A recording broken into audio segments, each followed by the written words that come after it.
Welcome. So in this tutorial, I'm going to teach you or show you on how to install Genshin Impact on your PC. So if you want to know how I did it, just keep on watching. So first of all, what you need to do is to open your browser, search for Genshin Impact download.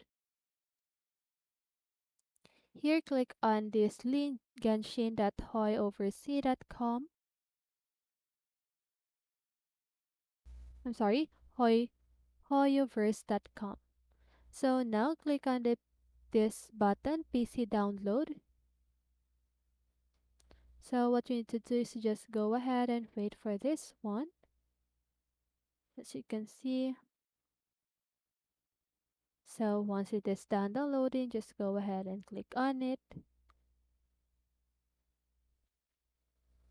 Okay, so downloading can take a while, so you need to have patience.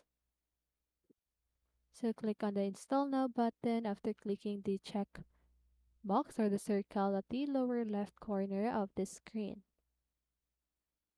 Okay, so just go ahead and click on the install button and run now.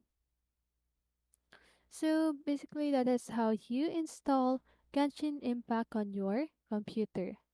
So click on Get Game. So after you've done that, you can now enjoy Genshin Impact on your computer. So I hope this video helped you, and if it did, make sure to like, subscribe, and hit the bell notification so you won't miss a video. See you on the next one, and have a great day.